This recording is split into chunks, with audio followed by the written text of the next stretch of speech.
Hello everyone. आप सब कैसे हैं? मैं उम्मीद करता हूं कि बहुत अच्छे होंगे और अपनी पढ़ाई को बहुत अच्छे से कर रहे होंगे। मैं Akash Kumar Bhadana ICT virtual classroom में आपका बहुत बहुत स्वागत करता हूं मेरे प्यारे बच्चों। और जैसा आपको पता है कि 6th क्लास है और पॉलिटिकल साइंस में हमारा 6 ही आपका चैप्टर है, जिसको हम कह सकते हैं गांव का प्रशासन, यानी कि आपका ग्राम पंचायत के विषय में हम लोग पढ़ेंगे कि गांव का प्रशासन किस प्रकार चलता है, गांव की व्यवस्थाएं किस प्रकार हैं। उन सबको हम लोग इस लेक्चर के माध्यम से पढ़ने की और आपका समझने की कोशिश करेंगे कि आपका किस प्रकार से ग्राम का प्रशासन है, ग्राम प्रशासनिक व्यवस्था है, यूनिट है, इकाइयां हैं। इन सभी को हम लोग बहुत अच्छे से एक एक करके इनको पढ़ेंगे, एक एक करके इनको समझेंगे कि ग्राम प्रशासन किस प्रकार से है, कैसे उसका स्ट्रक्चरल है। इन सब चीज को हम लोग ध्यान देंगे। तो बच्चों, ज्यादा समय न लेते हुए सीधा हम चलते हैं डिजिटल बोर्ड की तरफ। तो बच्चों देखिए, चैप्टर हमारे सामने है, चैप्टर नंबर 6 और 6 में है गांव का प्रशासन। क्या है? गांव का प्रशासन। अब देखिए, भारत में 6 लाख से भी अधिक गांव है। बच्चों, कितने गांव हैं? 6 लाख से भी अधिक। तो अब जो बात कर रहा है, ये कोई ऐसा नहीं है कि ये किसी व्यक्ति की बात कर रहे हैं, ये बल्कि ओवरऑल जो भारत में जितने गांव हैं उन सभी की बात कर रहा है। और ऐसे करके भारत में कुल मिलाकर आपको पता होना चाहिए लगभग 6 लाख गांव ऐसे हैं जो कहाँ हैं आपका, जो बच्चों भारत में है। ध्यान रखना है, ठीक है? आगे देखिएगा। उनकी बिजली, पानी, सड़क आदि की जरूरतों को पूरा करने के लिए कोई आसान काम नहीं है। कह रहे कि जो उनकी जरूरत है, चाहे पानी है, चाहे बिजली है और चाहे सड़क है, तो उनकी ज़रूरतों को पूरा करना कह रहे हैं कि कोई आसान काम नहीं है। इसके अलावा ज़मीन के दस्तावेजों का रख रखाव करना है और आपसी विवादों को निपटाने की भी ज़रूरत पड़ती है। इन सभी व्यवस्थाओं के लिए गांव का प्रशासन ढांचा होता है। इस पाठ में 2 अग्रणीय प्रशासनिक अधिकारी के काम थोड़े से विस्तार से पढ़ जाते हैं और कह रहे कि जो व्यक्ति है, जो प्रशासनिक व्यक्ति है, जो काम करता है, थोड़ा इन चीज़ों में, इन ग्रामीण चीज़ों में थोड़ा बहुत आपका क्या होता है, बदलाव या कह सकते हैं अंतर आता है। ठीक, आइए गांव में झगड़े से हम लोग क्या करते हैं, अपनी कहानी को, अपनी स्टोरी को शुरू करते हैं और समझने का प्रयास करते हैं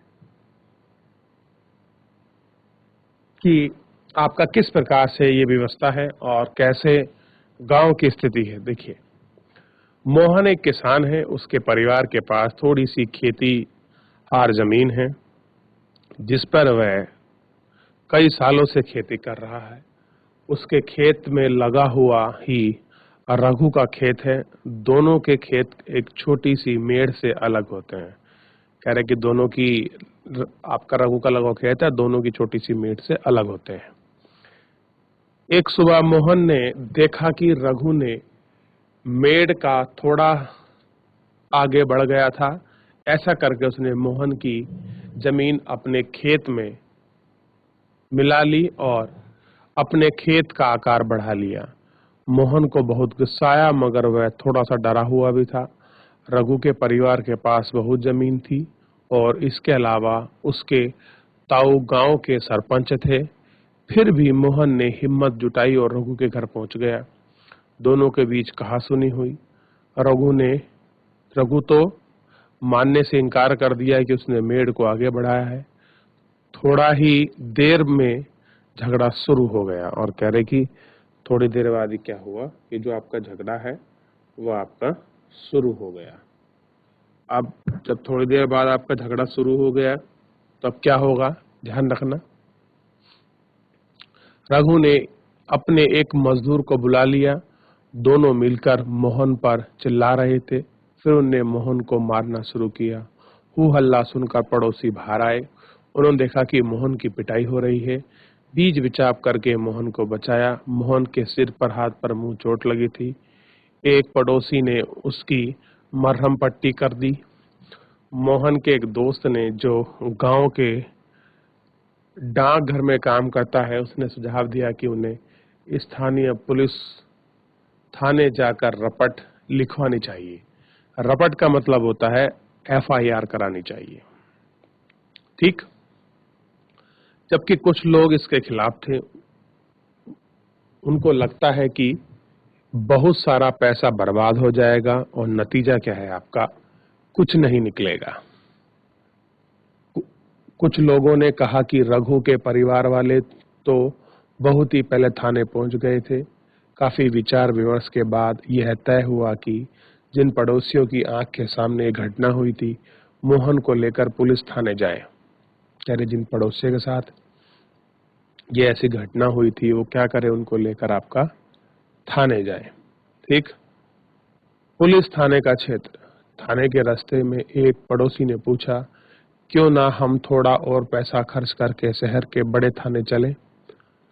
मोहन ने समझाया कि बात पैसे की नहीं है, हम इसी थाने में अपना मामला दर्ज करवाते हैं क्योंकि हमारा गांव इसी थाने के क्षेत्राधिकार में आता है। कहाँ आता है? इसी क्षेत्राधिकार में आता है।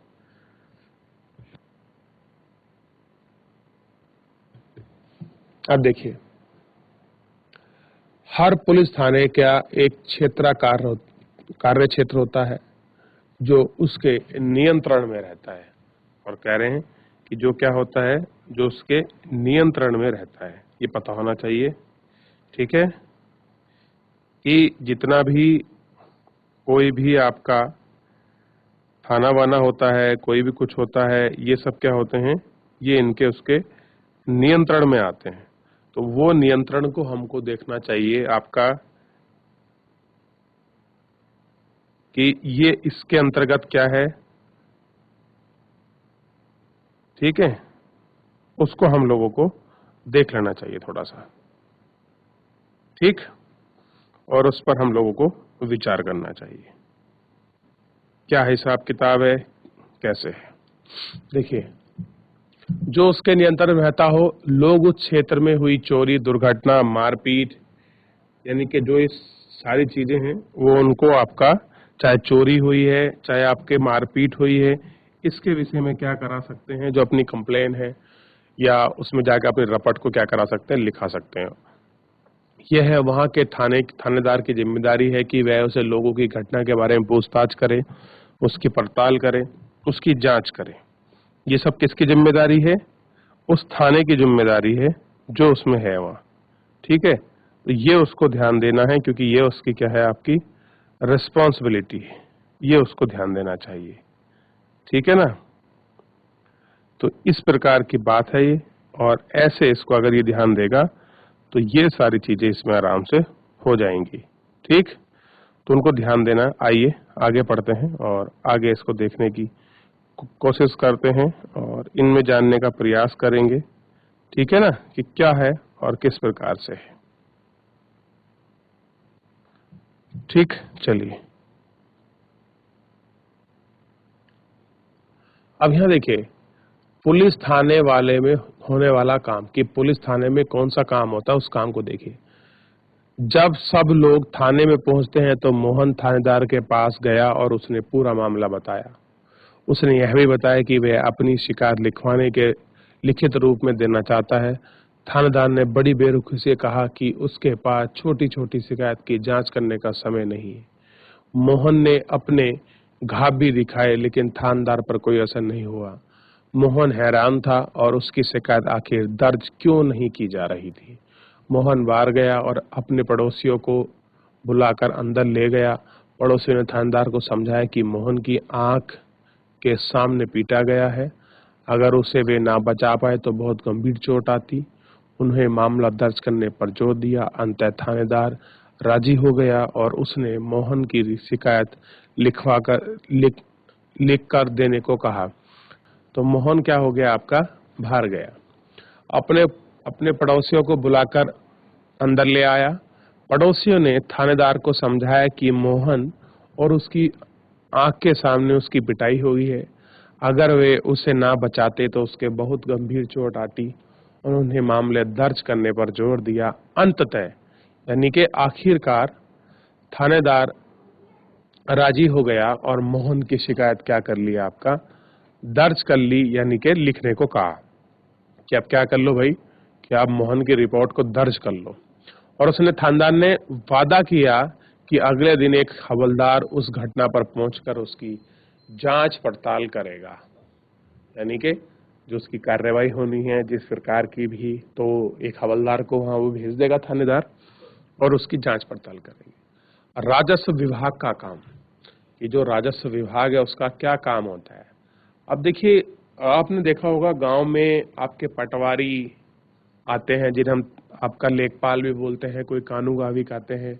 वो गांव में आते हैं, गांव में लगान इकट्ठा करते हैं और उनके पास गांव के जमीन का ब्यौरा होता है कि किसकी जमीन कहाँ पर है, कहाँ सरकारी स्कूल है, कहाँ पर प्राचीन रास्ता है। तो इस तरह की सारी चीजें देखी जाती हैं और उसमें तैयार। आपने पढ़ा है कि मोहन और रघु के खेत में मेड़ को लेकर जबरदस्त लड़ाई हुई थी। क्या ऐसा कोई तरीका नहीं है जिसमें वह अपना मामला शांतिपूर्ण सुलझा ले? क्या कोई ऐसा अभिलेख यानी कि रिकॉर्ड होते हैं जिनसे पता चल जाए कि गांव में किसके पास कौन सी जमीन है? कह रहे क्या कोई रिकॉर्ड या अभिलेख ऐसा है जिससे यह पता चल जाए कि गांव में किसके पास जमीन है या नहीं है? जमीन को मापने और उसका रिकॉर्ड रखवाने पटवारी का मुख्य काम होता है। अलग अलग राज्यों में उसको अलग अलग नाम से जाना जाता है, कहीं पटवारी तो कहीं लेखपाल, कहीं आपका ग्रामीण अधिकारी तो कहीं कानून को कहा जाता है। अब देखिए, पटवारी को अलग अलग नाम से जानते, कोई आपका पटवारी बोलता है, कोई लेखपाल कहता है, कहीं आपका कर्मचारी और कहीं आपका ग्रामीण जो अधिकारी हैं उनको ये कहा जाता है। ठीक है, यह जमीन का लेखा जोखा रखने वाले कर्मचारी को पटवारी शब्द का इस्तेमाल करते हैं। कि आम रूप से जो भी जमीन का लेखा जोखा रखता है, हिसाब किताब रखता है, उसको आम भाषा में पटवारी कहते हैं। ठीक है, प्रत्येक पटवारी कुछ परिवार के लिए जिम्मेदार होते हैं। अलग अलग पृष्ठ पर नक्शे और उनके अनुसार बना जा रहे खसरे यानी कि रजिस्टर से वितरण देते हैं। यह पटवारी द्वारा रखा गया गांव को जमीन के रिकॉर्ड का एक हिस्सा है। आमतौर पर पटवारी के पास खेत मापने के अलग अलग तरीके होते हैं। कई जगह पर एक लंबी जंजीर का इस्तेमाल करते हैं, इससे जिसे क्या कहते हैं, जरीब कहते हैं, यानी कि एक लोहे की आपका जंजीर होती है जिसे जमीन को मापते हैं और इसको क्या बोलते हैं, आपको ध्यान रखना है, उसको ये जरीब बोलते हैं।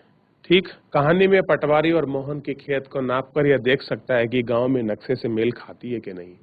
अब जमीन को माप लेगा कि जितना जमीन को मापने के बाद फिर उसको उसमें देखेगा कि वो मैप खा रही है कि नहीं खा रही है। अगर वह नक्शे से मेल खाती है तो उसे पता चल जाएगा कि मेड़ खिसककर खेत की सीमा बदल गई है, और अगर मेल खा गई तो पता लग जाएगा कि गांव की जो मेड़ है वो कहाँ चली गई है और खिसककर कैसी उसकी आकृति या आप कह सकते हैं स्ट्रक्चर जो बदल गया है, उसके विषय में साफ पता चल जाएगा। पटवारी किसानों की भूमि में कर भी इकट्ठा करते हैं। कर जो पटवारी होते हैं वो जमीन का जो कर है, जो टैक्स है, उसको भी आपके इकट्ठा करते हैं और गांव में अपने क्षेत्र के लिए जो चीजें उगती हैं, ये हो काम कैसे जो काम होते हैं उस पर भी वो आपका ध्यान रख। अब देखिए, फसल के बारे में जानकारी देते हैं और काम को देखते हैं और अपने रिकॉर्ड के आधार पर ये सारी चीजों को आपका तैयार करें। इसलिए बहुत जरूरी है कि उसको उन समय समय पर आपका दुरुस्त करते रहें, यानी कि उन समय पर उन सब चीजों को आपका वो क्या करते रहें, आपका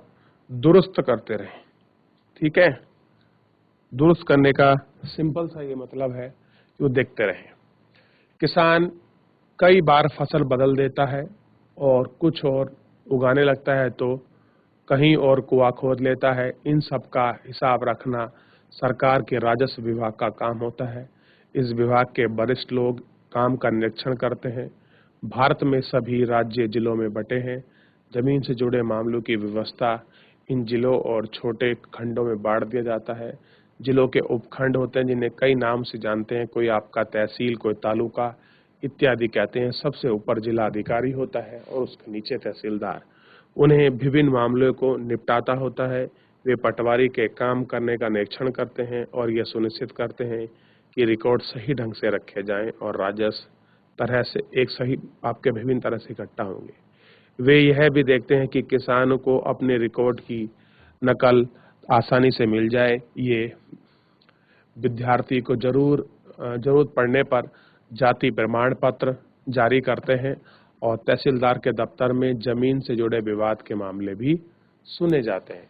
यानी कि जो तहसीलदार होता है वो बच्चों के जाति प्रमाण पत्र उसको इशू करता है। आप देखिए जो तहसील का मुखिया होता है उसको हम तहसीलदार कहते हैं, ऐसे कह सकते हैं। फिर उसके ऊपर एसडीएम होता है। और साथ में हम लोगों को ये भी ध्यान रखना है मेरे प्यारे बच्चों कि जो भी जमीन से जुड़े विवाद हैं, अगर ऐसा कोई विवाद होगा तो उस विवाद की सुनवाई करने का अधिकार किसके पास होता है, ये आपको पता होना चाहिए। तो ऐसा जो विवाद होगा वो सारे विवादों की जानकारी जो होगी किसके पास होगी बच्चों, जो तहसीलदार है उसके पास होगी। अब ध्यान रखिए, एक नया कानून हिंदू अधिनियम धारा 2005, इसको पढ़ लीजिए। एक अधिनियम धारा कानून है 2005। जब हम उन किसानों के बारे में सोचते हैं जिनके पास जमीन है, कह रहे कि हाँ अगर हम उनके पास सोच रहे हैं जिनके पास जमीन है, आमतौर पर हम ध्यान रखते हैं कि पुरुष होते हैं। महिलाओं की हैसियत खेतों में काम करने में एक मददगार भर की मानी जाती है। उनके बारे में जमीन के मालिक के रूप में कभी नहीं सोचा जाता। अभी तक कई राज्यों में हिंदू औरतों को परिवार के जमीन में हिस्सा नहीं मिलता है। पिता की मृत्यु के बाद जमीन बेटों में बांटती जाती है। हाल ही में यह कानून बदलाया गया है कि कानून के मुताबिक हिंदू परिवार में बेटों बेटियों और उनकी मां को जमीन के बराबर का हिस्सा मिलता है। यह कानून सभी राज्यों और केंद्र शासित प्रदेश में लागू होता है। कहाँ होता है? सभी राज्य और जो आपके केंद्र शासित प्रदेश हैं उसी में क्या होता है आपका लागू होता है। ठीक है, ये थोड़ा सा आप लोगों को ध्यान रखना है। इस कानून से बड़ी संख्या में औरतों को फायदा होगा। उदाहरण के तौर पर सुधा एक खेतिहर परिवार की बड़ी बेटी है। वह शादीशुदा है और पास के गांव में रहती है। अपने पिता की मृत्यु के बाद सुधा अक्सर खेती के काम में मां का हाथ बटाने आती है। उसी परिवार ने पटवारी से कहा कि जमीन अब बेटे के साथ साथ और उन दोनों बेटियों का नाम भी रिकॉर्ड में आ जाए। यानी कि जो जमीन है उस जमीन का जो हिस्सा है अब क्या हो कि उसमें बेटियों का जो हिस्सा है, बेटियों का हिस्सा भी क्या आ जाए, उसी के अंतर्गत आपका आ जाए। तो चीजें थोड़ी क्या हो जाएंगी, आपका ठीक हो जाएंगी। ये हमें ध्यान रखना है। सुधा और बड़े आत्मविश्वास के साथ छोटे बेटे और उसकी बेटी की मदद के लिए काम संभालती है। सुधा भी यह चिंता में रहती है कि जरूरत पड़ने पर वह अपने हिस्सों को जमीन से काम चलाती रहे। क्या करे, जो जमीन है उससे अपना काम चला ले। ठीक है, ध्यान रखिए। सबसे पहले हम खसरा को देखते हैं। एक बात हुई थी खसरा खसोनी की कि क्या है।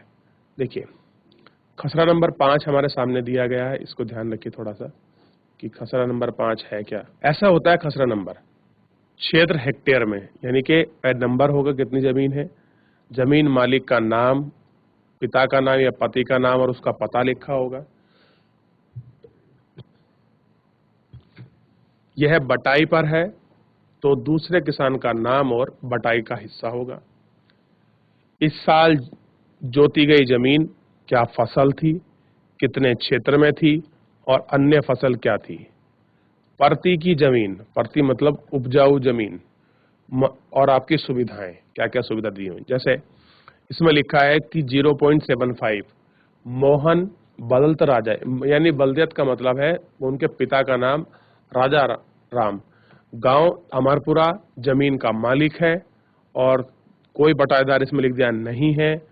फसल आपकी सोयाबीन की है और 0.7 हेक्टर में हो रही है, पूरी साफ भी हो रहा है। अब दूसरा आया आपका रघु का, 3 हेक्टर है।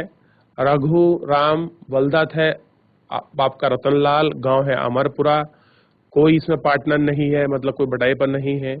गेहूं फसल बो रखी है 2.75 में।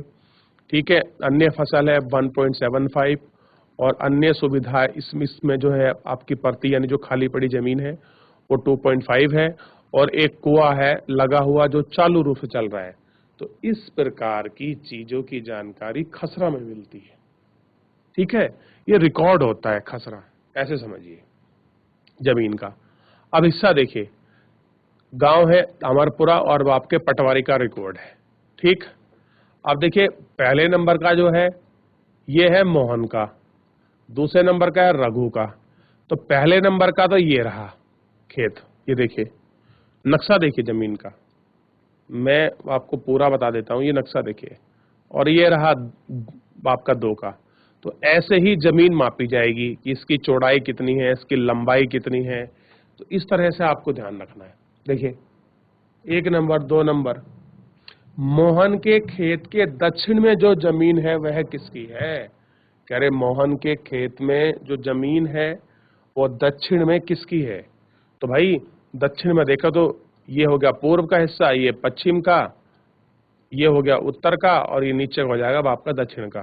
तो ऐसे में अगर हम लोग रिकॉर्ड देखें तो रिकॉर्ड थोड़ा सा हमारे सामने ये निकलेगा कि 2 नंबर जो है ये वाला देखिए, ये 2 नंबर है जो हमको आपका दक्षिण में दिखाई दे रहा है, और 2 नंबर खेत किसका दिखाई दे रहा है बच्चों? ध्यान देखिए, ये वाला रघु का, ये क्या है? रघु का। और कितने हेक्टर का है? 3 हेक्टर का। ठीक है, और जो हम कुएं की बात कर रहे थे कि चालू कुआं है, कुएं का निशान ये रहा कि यहाँ पर कुआं बना हुआ है। तो इस प्रकार जमीन के सारे रिकॉर्ड, सारी चीजें उस जमीन के अंदर होती हैं, उसमें होती हैं, और उन सारा ब्यौरा जो है वो हमको आपका उसके अंतर्गत मिल जाता है। और हमको ये ब्यौरा इसमें देखने के लिए साफ साफ बड़े सीधे अक्षरों में हमको मिलता है, और हमको समझना चाहिए किस प्रकार ये ब्यौरा है। ठीक है, चलिए, तो जमीन के रिकॉर्ड का ब्यौरे के हिसाब से आपने देखा, इसको पढ़ा और समझा कि क्या है, और इसको थोड़ा सा हम लोगों को अगर हम इसको देख लेंगे तो और बहुत सारी चीजें हैं जो हमारे सामने साफ हो जाएंगी, और हम इनको देख सकते हैं और हम इनको साफ कर सकते हैं। ठीक है, चलिए आगे देखिए और क्या चीजें हैं, और एक एक करके हम लोग इनको देख लेंगे। तो अभी कोई चीज ऐसी है जो कुछ आपको समझ ना आई हो तो आप मुझसे पूछिए। देखिए अब इसमें दिखाया गया इस तरह का, तो भाई कुएं का निशान है, ये पक्की रोड है, ये कच्ची रोड है, ये चारागाह है, ये सीमा है। अगर ऐसे देखें तो ये क्या है? बिल्कुल ये पक्की रोड आई है। ठीक है, ये क्या है? पक्की रोड है। ये कुएं है, ये खेत है किसी का 3 नंबर का, ये है पैमाने का नहीं है, यानी कि पूरा नपा तुला गांव का नक्शा है। अगर ये साइड ऊपर है, उत्तर है, तो नीचे दक्षिण होगी, ये पूर्व होगी और ये पश्चिम होगी। तो दिशा का जो भी पूरा नक्शा है वो भी इसमें दिया हुआ है, ब्यौरा ब्यौरा इसमें आपके पास होता है। देखिए क्या कह रहे हैं, किसानों को अक्सर अपने खेत के नक्शे और रिकॉर्ड की जरूरत पड़ती है, जिसके लिए उनको कुछ शुल्क देना पड़ता है। किसानों को इसकी नकल पाने का अधिकार है। हालांकि कई बार ये रिकॉर्ड आसानी से नहीं मिलते, लोगों को हासिल करने के लिए कई मुश्किलों का सामना करना पड़ता है। कई राज्यों में ये सारे रिकॉर्ड कंप्यूटर में डालकर पंचायत के दफ्तर में रखे जाते हैं ताकि आसानी से लोगों को उपलब्ध हो सकें। नई सूचनाओं के अनुसार नियमित रूप से दुरुस्त होते रहें। क्या आपको लगता है कि किसानों को रिकॉर्ड की जरूरत पड़ती है? नीचे दिए गए स्थिति को पढ़िए और उनके मामलों को पहचानिए। तो जमीन के रिकॉर्ड के अनुसार बहुत सारी चीजों को बतलाया गया है। एक किसान दूसरे किसान की जमीन खरीदना चाहता है, एक किसान अपनी फसल दूसरे को बेचना चाहता है, एक किसान अपनी जमीन में कुएं खोदने के लिए बैंक से कर्ज लेना चाहता है, एक किसान अपने खेतों में खाद खरीदना चाहता है, एक किसान अपने बेटे बेटियों को जमीन में बांटना चाहता है। तो इस तरह की सारी चीजें जो होती हैं वो आपका इसमें दिखाई देती हैं और उसमें पता चलता है। तो इस तरह से हमने पूरे चैप्टर को पढ़ लिया और इस पूरे चैप्टर को हमने देख लिया है बच्चों। तो ये सारी चीजें आपको पता होना चाहिए। थोड़ा सा इसको एक बार आप लोग देख लीजिए कि कैसे कैसे ये चीजें होती हैं, थोड़ा इसको समझिए। देखिए ये तालिका दी गई है, ये सार्वजनिक सभाएं हैं, उनके बारे में पूरी जानकारी है। इसको एक बार आप लोग घर से पढ़ के आइए। तो बच्चों आपको पता होना चाहिए कि इस लेक्चर के माध्यम से रघु और मोहन की लड़ाई के साथ हम लोगों को गांव में सीमा कैसे मिलती है उसके बारे में पूरी जानकारी हमको पता लग जाती है कि सीमा किस प्रकार है, किसके खेत का कहाँ ब्यौरा मिलेगा, उस ब्यौरों के रखने वालों को क्या बोलते हैं, कैसे हमारे पास कानूनी प्रक्रिया है, तहसीलदार की क्या भूमिका है। तो इन सभी की जानकारी हमको इस लेक्चर में आपके पर्याप्त रूप से मिल जाती है। तो चलिए आज के लिए इतना ही, मिलते हैं नेक्स्ट लेक्चर में। तब तक अपना ध्यान रखिए, स्वस्थ रहिए, अपनी पढ़ाई को बहुत अच्छे से करते रहिए। मुझसे जुड़ने के लिए आपका बहुत बहुत धन्यवाद।